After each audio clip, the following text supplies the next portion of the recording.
सुप्रभात छात्रों। इसके पहले की वीडियो में हमने बायोलॉजिकल न्यूरॉन का स्ट्रक्चर देखा था, जिसमें कि हमने सोमा, डेंड्राइट्स, एक्सॉन और सिनैप्स इनके कार्यों के बारे में, इनके फंक्शनैलिटीज़ के बारे में जानकारी ली थी।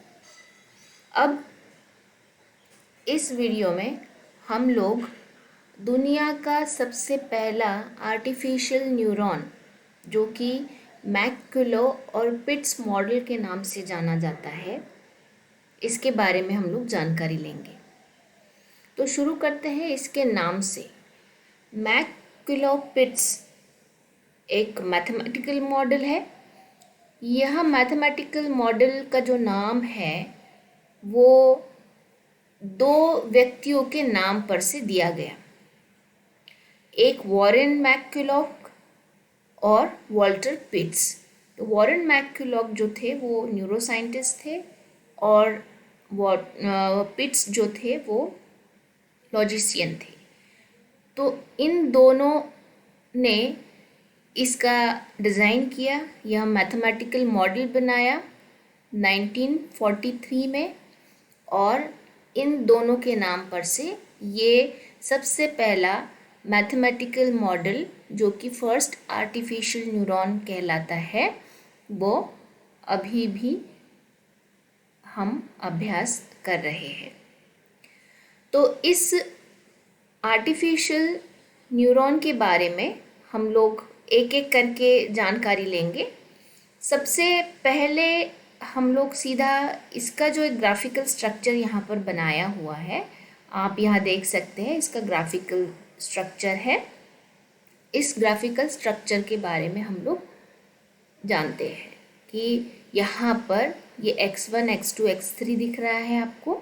तो ये x1, x2, x3 इसे हम लोग इनपुट कहते हैं, और W1, W2, W3, यह जो आपको W1, W2, W3 दिख रहा है, इसे हम लोग वेट्स कहते हैं। तो ये आपका इनपुट, ये जो है इसके द्वारा हो गए वेट्स, और यहाँ जो T दिख रहा है, T को हम लोग एक्टिवेशन फंक्शन भी बोल सकते हैं। तो हम लोग आगे जब डीप लर्निंग के बारे में और पढ़ेंगे तो एक्टिवेशन फंक्शंस के बारे में भी पढ़ेंगे, पर अभी यह जो सबसे सिंपलेस्ट एक्टिवेशन फंक्शन है, यह T, तो इस T को हम लोग थ्रेशोल्ड बोलते हैं। और यहाँ पर यह मान लीजिए Y से मैं डिनोट करती हूँ, ये हमारा आउटपुट है। तो इस ग्राफिकल रिप्रेजेंटेशन में ये इनपुट्स को हमने देखा, वेट्स भी इसका भाग है, और एक एक्टिवेशन फंक्शन है जिसे हम लोग थ्रेशोल्ड बोलते हैं, और आउटपुट। तो यहाँ पर ये भी देखिए, जैसे कि ये चार पार्ट्स हमने इस ग्राफिकल रिप्रेजेंटेशन के, इस मैककुलॉक पिट्स मॉडल के देखे।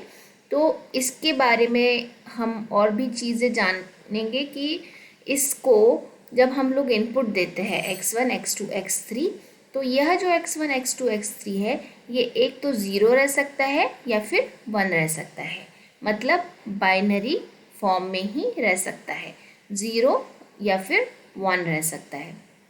तो जो 0 और 1 के टर्म्स में ये इनपुट है, इन्हें हम लोग एक्साइटेटरी या फिर इनहिबिटरी बोलते हैं। तो एक्साइटेटरी इनपुट और इनहिबिटरी इनपुट, देखिए यहाँ पर मैंने यहाँ ऑलरेडी लिख के रखा हुआ है।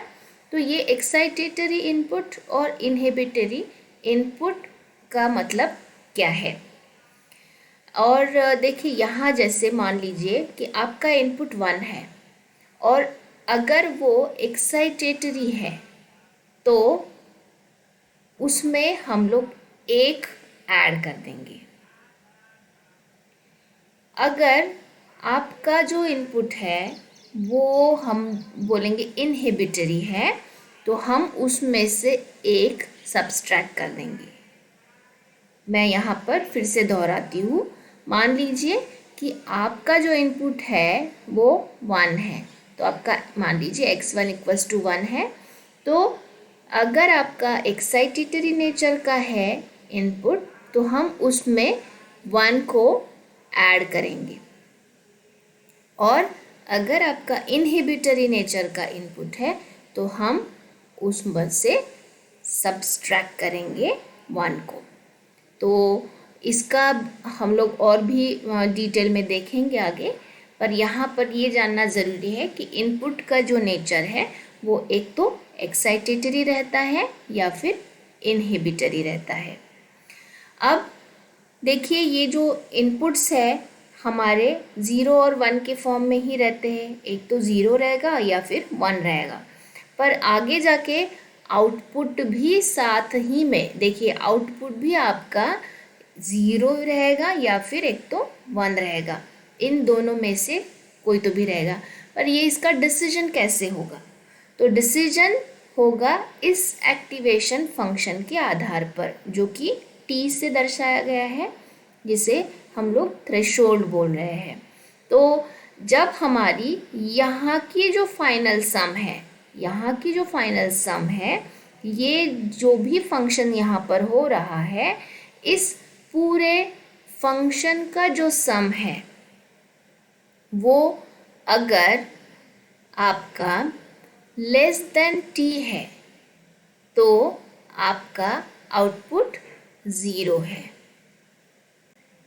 और अगर सम आपका ग्रेटर देन T है, किसी पर्टिकुलर थ्रेशोल्ड वैल्यू से बड़ा है, तो आपका आउटपुट 1 है।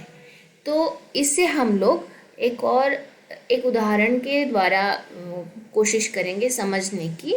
मान लीजिए कि आपकी परीक्षा में पास या फेल ये 2 ही स्थिति होती है, जैसे 0 और 1। तो आप पास कब कहलाते हैं? अगर आपके मार्क्स 40% से ज़्यादा आते हैं किसी विषय में, तो आप उस विषय में पास है ऐसा समझा जाता है। और अगर 40% से आपके पास मार्क्स कम है तो आपको फेल समझा जाता है। उसी तरीके से अगर मान लीजिए यहाँ सम की जगह हम लोग मार्क्स रखते हैं, तो आपके मार्क्स अगर उस थ्रेशोल्ड वैल्यू से, मतलब थ्रेशोल्ड वैल्यू यहाँ पर 40 है, 40 से अगर आपके कम है तो आप फेल है, और वही 40 से अगर ज़्यादा है तो आप पास है। तो यहाँ पर इसी तरीके का कॉन्सेप्ट है, आपका आउटपुट 0 या फिर आपका आउटपुट 1 आएगा। तो इसे हम लोग, यह जो सम है, इस सम को एक इक्वेशन के द्वारा हम लोग समझते हैं। तो जैसे कि पहले भी मैंने बताया हुआ है, x1, x2, x3 ये इनपुट्स दर्शाते हैं, और w1, w2, w3 यह आपके वेट्स दर्शाते हैं। तो यह जो सम